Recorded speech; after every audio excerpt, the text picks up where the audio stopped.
We are recording. We're going to today's slides.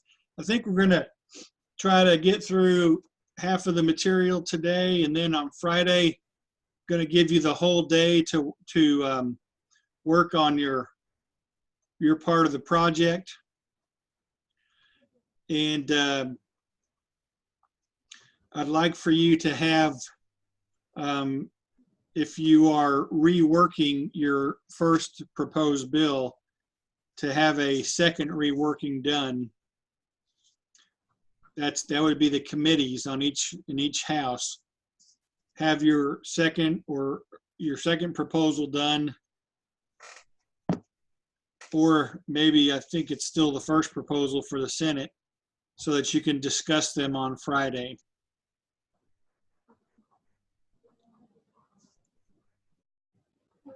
Let me know if Kyla and Kylie come in.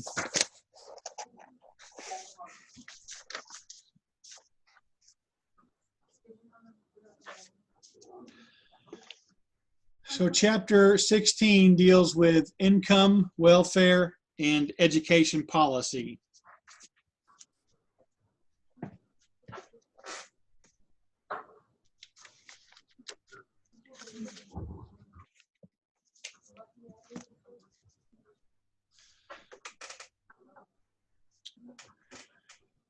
So income in the United States.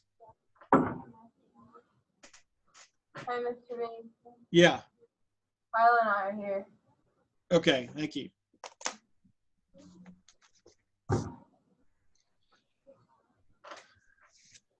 If you have not read yet, you will read that after World War II, our economy just exploded, and we had a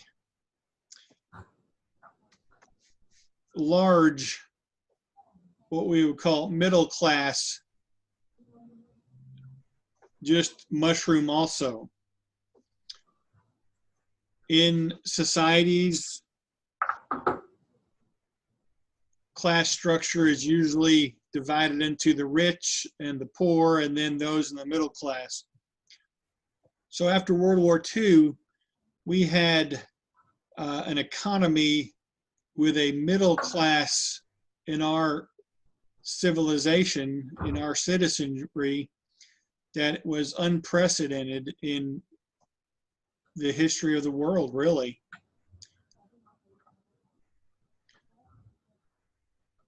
Today, we hear about how income inequality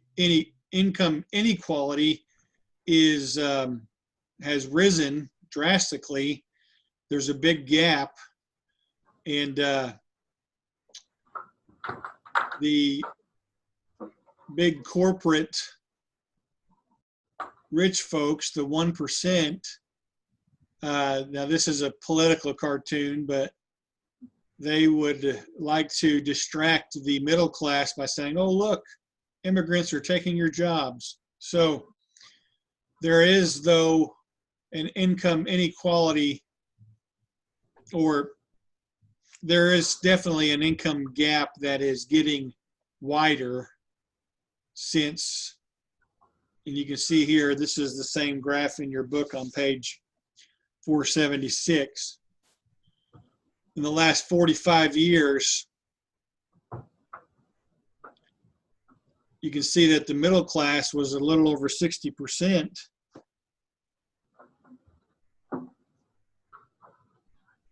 That's gone down to 43% nowadays, and almost half of American citizens are in the upper class, which, you know, again, we would say is good.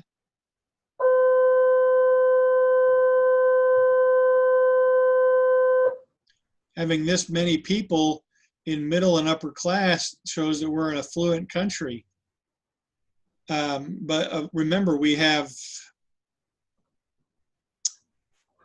probably 100 million more people from this time to here, from around 200 million to 300 million. Within this 49%, and you'll want to look at this. This is very interesting. This is on page 478.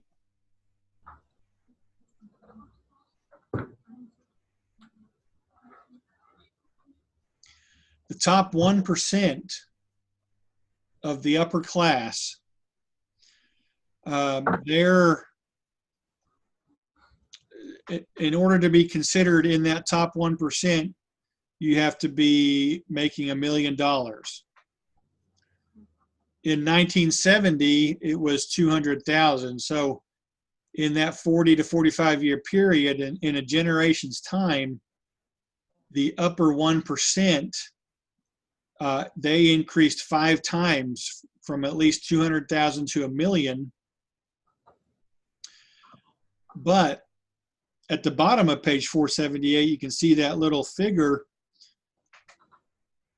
showing how that top line, which is diagonal, that's the top, actually it's the top fifth.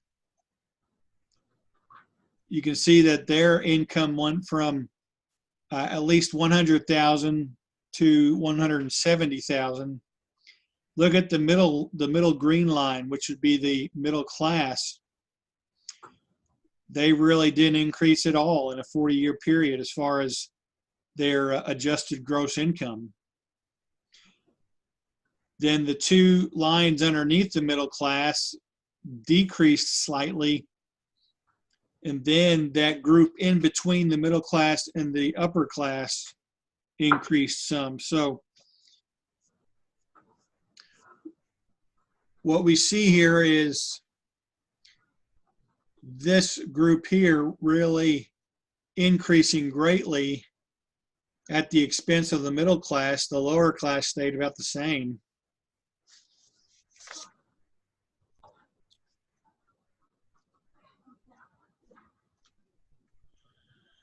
So what were the factors in, this is section 1 on page 476, the shifting income distribution.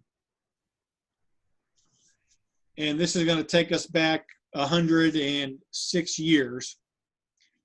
So even before 1970.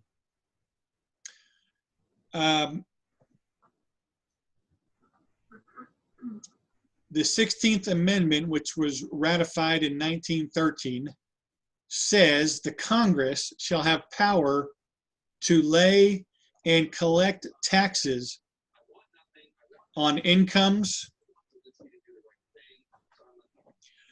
from whatever source derived, without apportionment among the several states and without regard to any census or enumeration. Basically, Congress has the right to tax income however they see fit.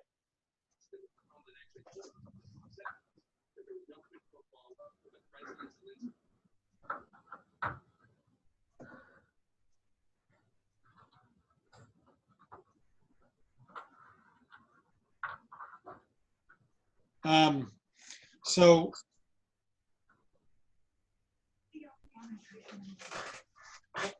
that is a big change to Congress's. Again, they had the power to enforce taxes, tariffs, and things like that. But this is taxes on people's income, however they see fit. This shows you, this came out 2 years ago. This shows you how the income tax figures have changed in a century's time. In 1913, for example, the highest amount of, or the highest percentage that someone could be taxed was 7% of their income. So if, let's say, 100 years ago, if someone made $100,000, they would be filthy rich back then. So 7% of that is, I think, is that 7,000 for you math buffs? Is that right?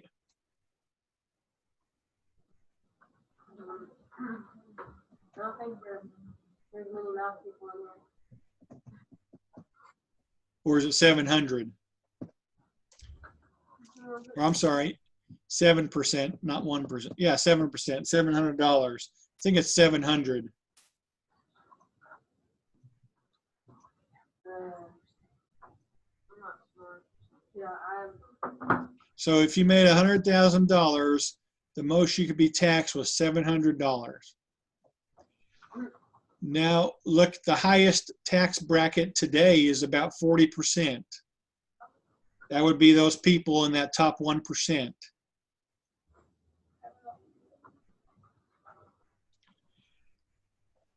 So someone who makes $1 billion, that's, isn't that, let's see.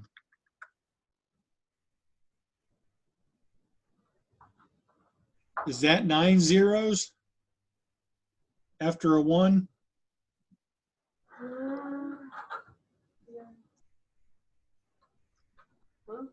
So half of that would be 50 million, or is it 500 million? So 40% would be at $400 million of tax on someone who makes $1 billion.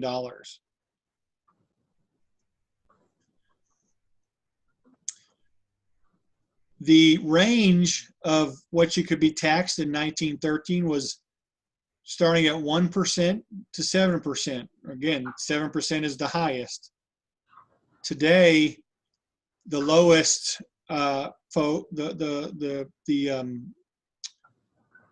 lower class, they get taxed about 10%.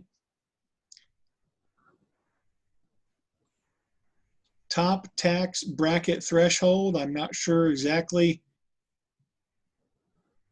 I think this means here that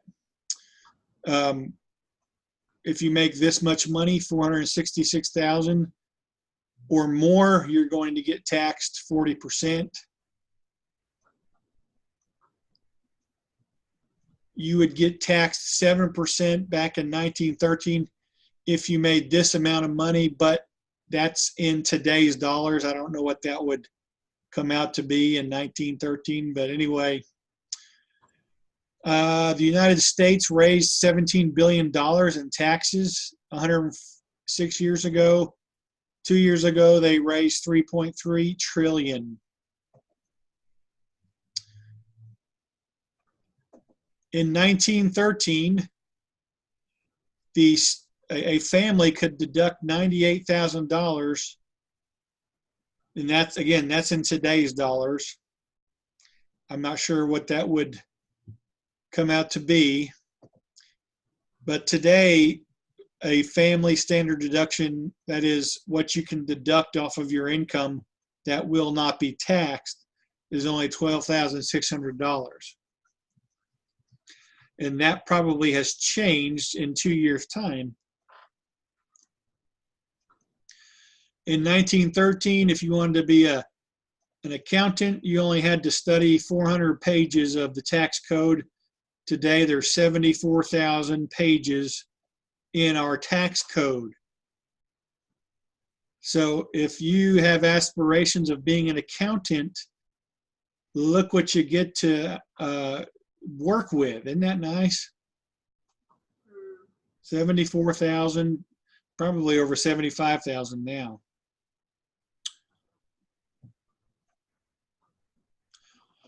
So this all deals with what was enacted. Actually, the 16th Amendment was in 1913. You'll see on page 476 that Congress enacted a progressive income tax.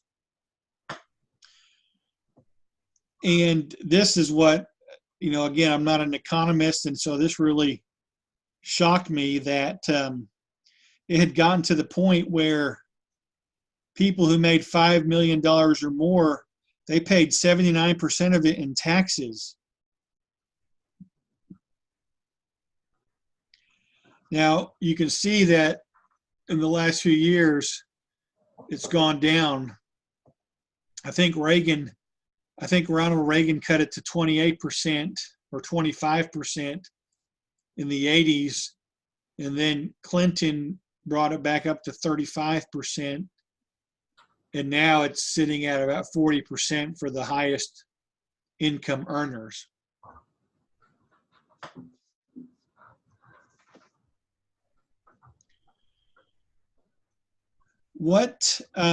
So even though there was this progressive income tax, people had to pay more taxes, and this came about during the Great Depression. How did our economy still boom after World War II? There's four general reasons given in your textbook there on 476 and 477 that you will want to be familiar with.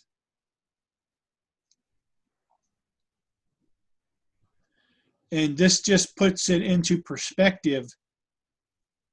By 1950, 7% of the world's population lived in the United States, but yet the United States produced 50% of all of the world's manufactured goods, and also 40% of the world's income. So you talk about an economic superpower.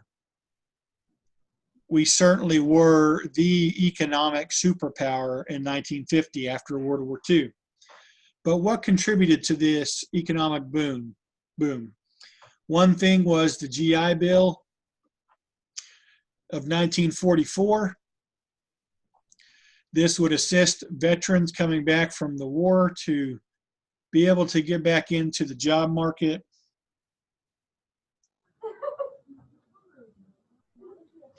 It also gave them cash for college or vocational training. And it made it possible for them to have a very optimistic outlook at buying a home and having their own home.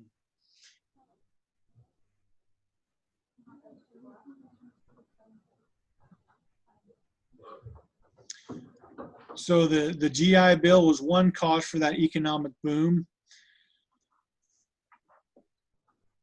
Our textbook mentions that the manufacturing sector of our workforce really became very strong because a lot of the European countries, they had sustained so much damage from the war. They had sustained structural damage, and so the businesses over there were rebuilding. So the manufacturers in America just boomed. And to help that, there was advancements in technology. There was more of a streamlining of labor. You had mechanization, rather, in helping to get more work done in less time.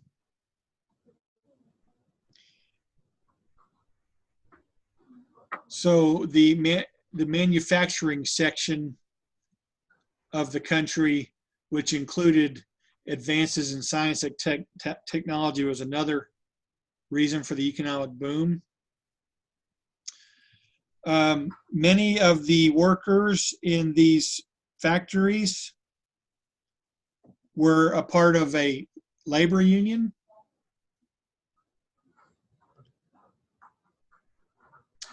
And what the labor union did was basically provided a mechanism for workers to collectively bargain for better wages, safer workplaces, health insurance plans, less work hours. And this is all a result of the federal government during the 1930s, during the Great Depression. The federal government basically went from one extreme to where they were before the Great Depression. The government usually sided with business and with the wealthy. But during the Great Depression and thereon after, they began to look out for the working classes. And so labor laws, minimum wage, unions all came into effect. And so that's a key foundational thing to understand about the economic boom after World War II. Government going more to the side of labor. But union workers made up a third of American workers in the 1950s.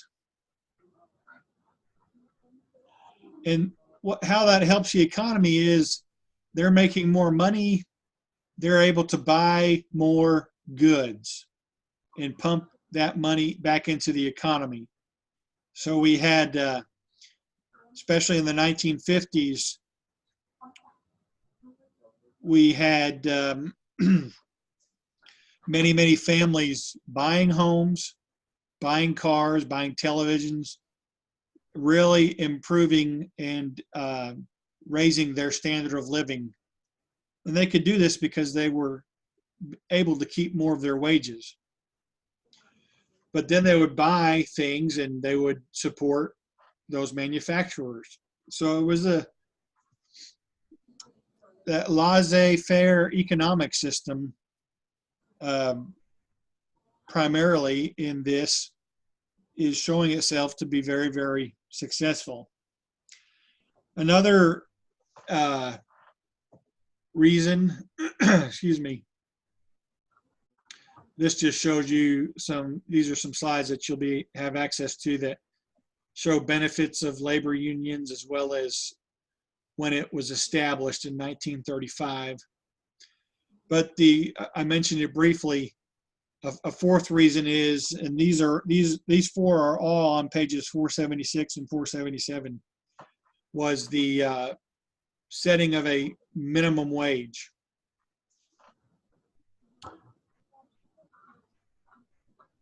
Everybody had at least the minimum wage, and so that raised the standard of living.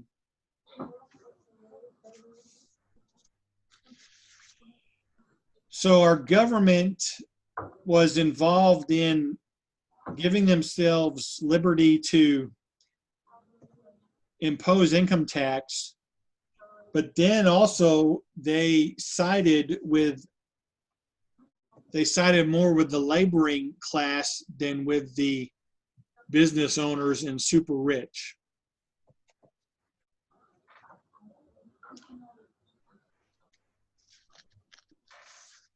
Any questions?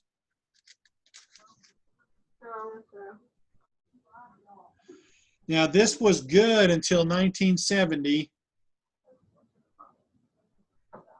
Go back to this original one here, right? We come up to 1970 and we've got a 62% middle class. But something has happened until today. And these reasons are outlined on page 480 and 481. The manufacturing sector declined. And there was growth in what is called the service sector. These are areas like banking, healthcare, entertainment, fast food, housekeeping, rental services. This sector grew quite a bit while the manufacturing sector declined. Also in 1970, there was a very competitive global market that has just continued to grow. Today, if you listen to those who are running for office, running for president, you'll hear talk about competing with China, competing with Japan, competing with Germany, competing with the European Union, competing with all these other markets around the globe. So that had begun, that was already in place by 1970, which meant that the United States, and this right here, decreased. We have, I think, less than 1% of the world's population now, and we no longer produce 50% of the world's manufactured goods. And then there was a decrease in these unions in the private sector. The private sector being like, you know, you'd have companies like Walmart, Target, things like that. But the public sector, such as teachers and police and civil servants, they still had unions. But these are all the factors in causing the economy to change and for wages to stagnate. These are factors that led to this change here. Any questions before we move to social welfare? No, I don't think so. Be familiar with those two lists of four things. Four things for the economic boom after World War II, and four influences on the change in the economy starting in 1970.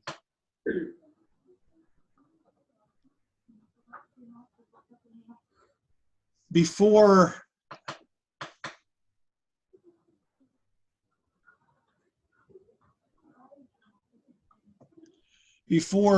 there were federal programs that basically we would call them welfare programs, before there were huge programs on the federal level,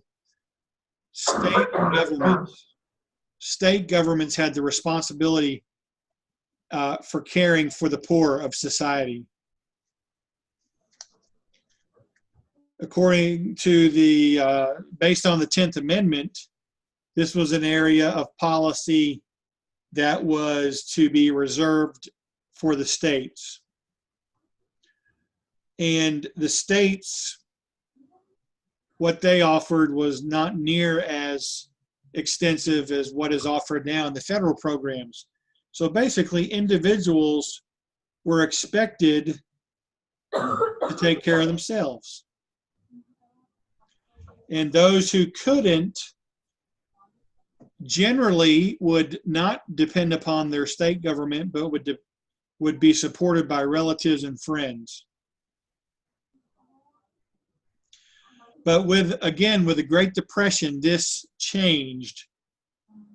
And the federal government under Franklin Roosevelt really cranked out a lot of welfare programs, part of the New Deal.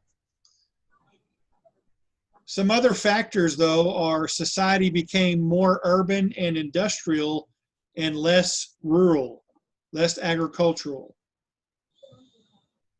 People who live on farms, they tend to know how to grow gardens, or they raise cattle or hogs or whatever it is.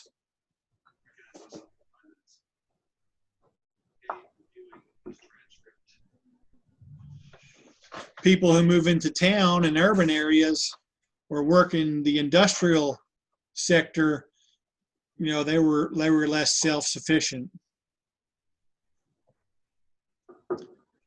Also, during the Great Depression, because this last line could be kind of misleading, hard work is always good, but you had the Dust Bowl, you had, you know, this terrible environmental situation that affected so much of the country. So welfare programs sprung up. These are programs addressed to help the well-being of people. It's, again, designed to be resources or services that are available to help people who need a hand up. It was never meant to be basically a system of just being handouts that people could live off of. Again, the social welfare programs of our country really were ratcheted up with the New Deal under Franklin Roosevelt. The New Deal focused on the 3 R's: relief, recovery, and reform. This is when Social Security came into being, as well as many, many other programs that are listed here under those 3 R's. There was a banking act because the banks were hit hard by the Depression. You guys probably have several buildings. Maybe some of your school buildings in your town were built by the WPA. And one way to recognize a WPA building is, at least in Southeast Oklahoma, they would build these buildings out of the rocks that were in the area. Do any of you know if your schools have like an old gymnasium or something that was, what? An old rock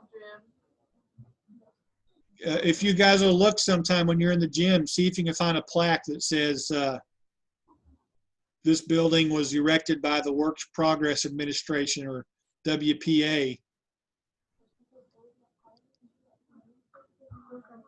You could probably ask your grandparents, tell me about, maybe they didn't, but maybe their parents got jobs because of the WPA. A lot of people, a lot of older people around here, Franklin Roosevelt, he was a hero because he got work for people during that Depression. He made it possible, or the administration made it possible for these things to take place. So now, also in this section on page 482, the government began calculating poverty. And what I have here is the poverty level just last year, 2018. And the poverty line or poverty level is defined as how much it costs to have a food budget multiplied by 3. So that would include housing and clothes and other necessities. And so and this line simply means if you are at this line or below, you are in the poverty level.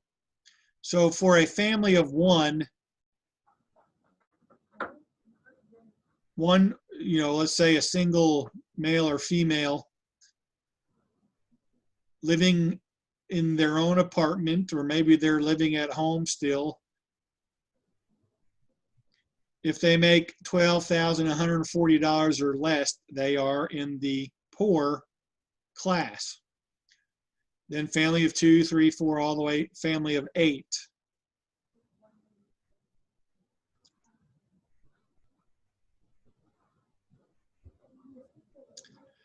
And for a family of 1, our textbook points out that this equals about $33 a day to live on. Now, does that sound reasonable? Or does that sound possible?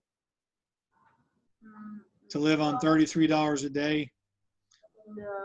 I mean, yeah, possible. If you divide that by 12 months in the year, how much a month is that? Not a lot. That's how much I make. It's a little over $1,000 a month. So it'd be pretty much impossible to rent an apartment Yeah. unless you just found like one for $200 a month. I mean, for a teenager, that's, I mean, yeah, we would have to pay bills, so. Well, the textbook points out that that would be less money than what the average college student pays each day for room and board only. But now you can find an apartment a lot cheaper than a dorm. You can probably find an apartment, I don't know about $200 or $250 anymore, but probably around $400 would be on the cheap end in Southeast Oklahoma. Maybe $350, but that's going to leave you $650 to $600 for gas, for food, for your heating and cooling, other bills like phone bills, electric bill will be included. So, that's not a lot to live on.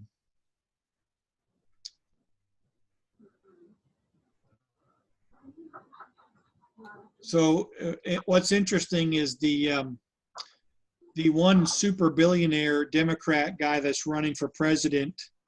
I don't know if he's dropped out yet, but he said that he would give every adult in America $1,000. It would have to be a month. He couldn't afford a week. I'm pretty sure it was a month.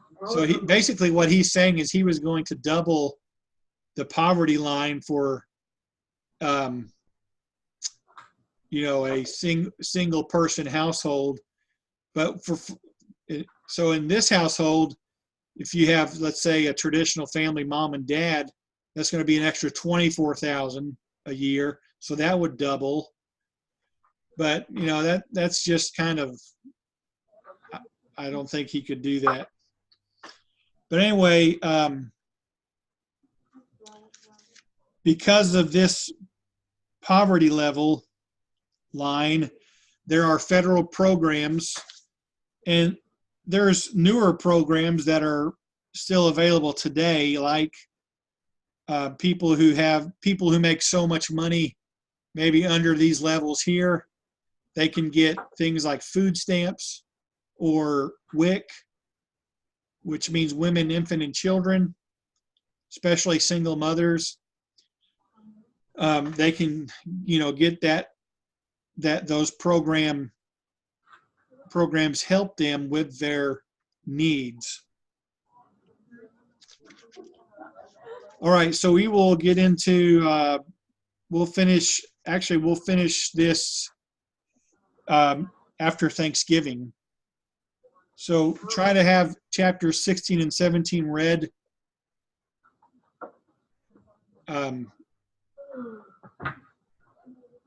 When you come back from Thanksgiving.